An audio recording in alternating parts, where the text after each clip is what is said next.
دوستو آج کی اس ویڈیو میں بات کروں گا کہ ہمیں خدا سے عشق کیوں کرنا چاہیے، ہمیں خدا سے عشق کیوں ہو۔ اس ویڈیو کو شروع کرنے سے پہلے میں گزارش کروں گا، اگر آپ نے اس ویڈیو کا پارٹ 1 اور 2 نہیں دیکھا تو اس ویڈیو کو دیکھنے سے پہلے وہ ضرور دیکھیے گا، اور اگر آپ وہ پارٹس دیکھ چکے ہیں تو اس ویڈیو میں بنے رہیے گا۔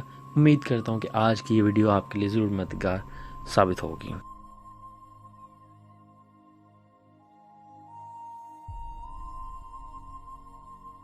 دنیاوی عشق کی بات کریں تو کہا جاتا ہے عشق میں صرف دیا جاتا ہے، مانگا یا توقع نہیں کی جاتی۔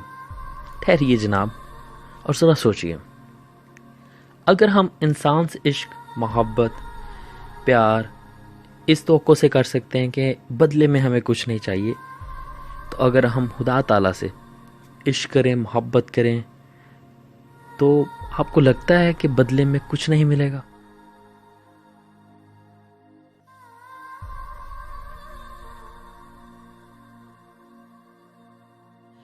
اگر آپ کا تعلق خدا کے ساتھ گہرا ہے، پختہ ہے، تو بہت ہی کمال بات ہے۔ اگر نہیں تو جناب سوچئے، آپ اس وقت مجھے سن رہے ہیں، یہاں موجود ہیں، یہ خدا کی عطا کردہ زندگی ہے، تو آپ اس وقت یہاں پہ موجود ہیں۔ اس سے بڑی وجہ کیا اور ہو سکتی ہے کہ خدا بغیر عشق کیے آپ سے اتنا پیار کرتا ہے، محبت کرتا ہے؟ تو سوچیں، اگر آپ اپنا تعلق خدا کے ساتھ گہرا کر لیں تو وہ آپ کو کیا کچھ عطا نہیں کر سکتا۔ میں اس چیز سے منہ نہیں پھیر رہا کہ خدا کے ساتھ تعلق قائم کرنا یا اس کے ساتھ قائم رکھنا آسان بات نہیں ہوتی۔ بہت ساری آزمائشوں میں سے گزرنا پڑتا ہے، بہت ساری تکلیفیں سہنی پڑتی ہیں، دیکھنی پڑتی ہیں۔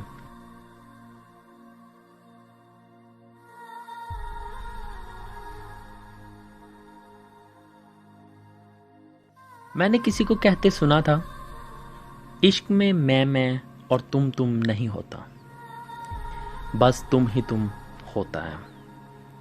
انسان سے عشق کرتے ہم ہر ظلم سہنے کے لیے تیار ہوتے ہیں، بدلے میں ہمیں امید کچھ بھی نہیں ہوتی، کیونکہ دنیاوی عشق میں اکثر لوگوں کا ماننا ہے کہ توقع نہیں کی جاتی، کچھ ایکسپیکٹ نہیں کیا جاتا، کچھ مانگا نہیں جاتا، صرف دیا جاتا ہے پیار، محبت، وقت، عشق۔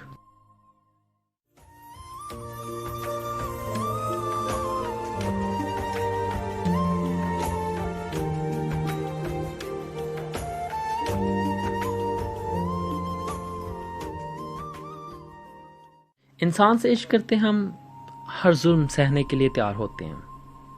تاریخ اس چیز کی گواہ ہے، ماضی میں دو پیار کرنے والوں نے ظلم سہے ہیں، قربانیاں دی ہیں، صرف ایک دوسرے کے ساتھ رہنے کے لیے، اپنے محبوب کے ساتھ رہنے کے لیے۔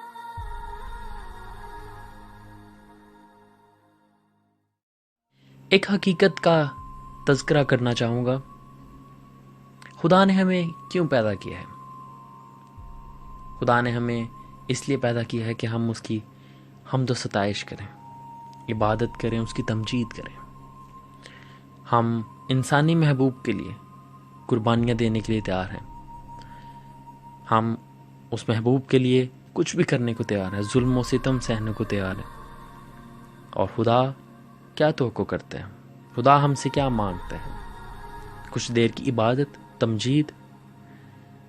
خدا کی عبادت کرنا ہمارے لیے زیادہ مشکل ہوتا ہے، مگر محبوب کے لیے ظلم سہنا وہ ہمارے لیے آسان ہوتا ہے، کیونکہ ہمارا تعلق محبوب کے ساتھ زیادہ گہرا ہوتا ہے، جس نے ہمیں بنایا ہے اس کے ساتھ کمزور ہوتا ہے۔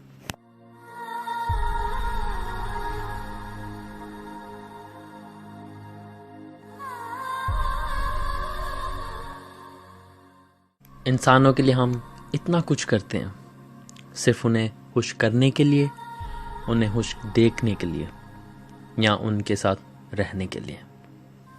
اکثر وہ لوگ آپ کے پیار، محبت، وقت، انس و شفقت کی بے قدری کے علاوہ کچھ بھی نہیں کرتے، اور خوش قسمت وہ لوگ ہوتے ہیں جن کو قدر کرنے والے ملتے ہیں۔ میں نے اپنی ایک ویڈیو میں ذکر کیا تھا، اگر ہم کسی بھی کام کو کرنے کی وجہ تلاش کر لیں تو وہ کام کرنا ہمارے لیے آسان ہوتا ہے، اور اگر ہم خدا کو پیار کرنے کی، محبت، عشق کرنے کی وجہ تلاش کر لیں تو ہمارے لیے بہت آسان ہو جائے گا اس سے پیار کرنا، اس سے تعلق گہرا کرنا۔ اب تک کی باتوں پہ غور کیا ہے یا نہیں؟ مگر اس کے بعد جو میں باتیں کرنے کو ہوں ان پہ ضرور غور فرمائیے گا، کیونکہ وہ باتیں آپ کا تعلق خدا کے ساتھ گہرا بنا سکتی ہیں۔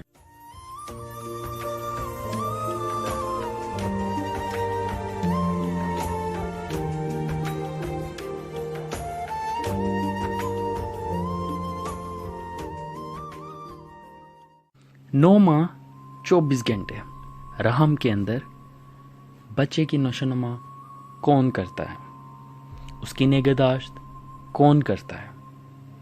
صرف اور صرف خدا کی ذات۔ نہ صرف 9 ماہ 24 گھنٹے وہ اس بچے کی نگہداشت کرتے، بلکہ جب وہ بچہ اس دنیا میں آ جاتا ہے، مرتے دم تک خدا اس کی نگہبانی کرتا ہے، محافظت کرتا ہے، نگہداشت کرتا ہے۔ ایک الگ بات ہے اس کا تعلق خدا کے ساتھ کیسا ہے اس دنیا میں رہتے ہوئے، مگر پھر بھی خدا اس کو زندگی دیتا ہے، اس دنیا میں لاتا ہے اور اس کی مکمل طور پہ نگہداشت کرتا ہے مرتے دم تک۔ یہ ایک بڑی وجہ خدا سے عشق کرنے کی۔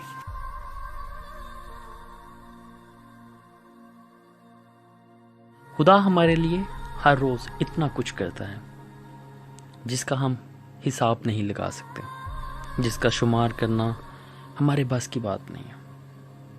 آمد و رفت میں، راہ چلتے وقت اور ہر کام میں خدا ہماری نگہداشت کرتا ہے۔ ہم اس پہ نگاہ ڈالیں یا نہ ڈالیں، اس کو نوٹس میں لائیں یا نہ لائیں، وہ ایک الگ بات ہے۔ یہ ایمان کی بات بھی ہوتی ہے کہ ہمارا ایمان ہوتا ہے، ہمیں پتہ ہوتا ہے کہ ہمیں اس حادثے سے بچانے والا کون ہے، خدا یا کوئی اور ہو نہیں سکتا، اس لیے صرف اور صرف خدا ہوتا ہے۔ اس ویڈیو کو دیکھنے کے لیے آپ یہاں موجود ہیں، آپ سن رہے ہیں، اس کا مطلب آپ زندہ ہیں۔ واہ، مبارک ہو۔ لیکن ہمارا زندہ رہنا بھی، ہماری یہ سانسیں چل رہی ہوتی ہیں، ہم دیکھ سکتے ہیں، سن سکتے ہیں، چل پھر سکتے ہیں، ایک ایک بات کے لیے اگر ہم سوچنا شروع کریں تو ہمارے پاس لاتعداد بے شمار وجوہات ہوتی ہیں خدا کے ساتھ گہرا تعلق بنانے کے لیے۔ اور جب گہرا تعلق کسی سے بن جاتا ہے، اس سے پیار، محبت، عشق خود بخود ہو جاتا ہے، اس کی قربت میں ہم خود بخود بڑھنا شروع ہو جاتے ہیں۔ ہم دنیا میں جب کسی شخص کے ساتھ تعلق بناتے ہیں تب بھی تو ایسا ہی ہوتا ہے، ایک ملاقات ہوتی ہے، دوسری ہوتی ہے، تیسری ہوتی ہے، تعلق گہرا ہوتا جاتا ہے۔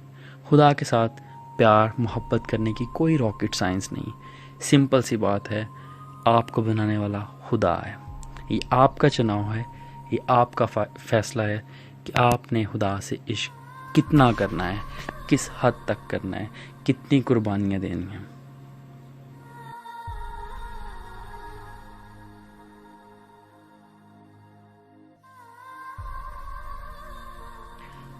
یاد رکھیے، خدا نے ہمیں پیدا کیا ہے تاکہ ہم اس کی حمد و ستائش کریں، اس کی بندگی کریں۔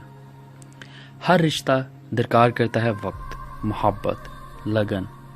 خدا سے تعلق بنائیں، اس کے ساتھ وقت گزاریں، ضروری نہیں 10 منٹ، 5 منٹ، جتنی بھی دیر آپ گزار سکتے ہیں خدا کے ساتھ وقت گزاریں، اپنا تعلق اس کے ساتھ گہرا کریں اور اپنے ارد گرد تلاش کریں۔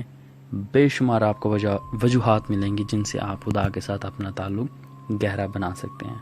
ماں باپ، بہن بھائی، اپنی زندگی میں چاہنے والے دوست احباب، ہماری یہ سانسیں، زندگی، ہم سن سکتے ہیں، دیکھ سکتے ہیں، چل پھر سکتے ہیں۔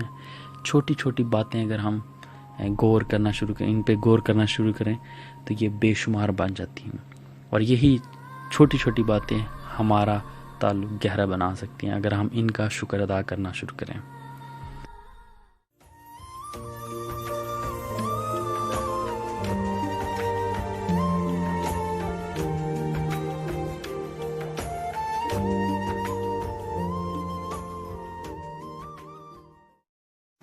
اگر آج کی یہ ویڈیو پسند آئی ہو، لائک، شیئر، کمنٹ کرنا مت بھولیے گا۔ ایسے ہی ویڈیوز دیکھنے کے لیے میرا چینل سبسکرائب ضرور کیجیے گا۔ ملتے ہیں اگلے ہفتے نئی ویڈیو کے ساتھ، نئے ٹاپک کے ساتھ۔ تب تک اپنے جانے والوں کا خیال رکھیے گا۔ خدا حافظ۔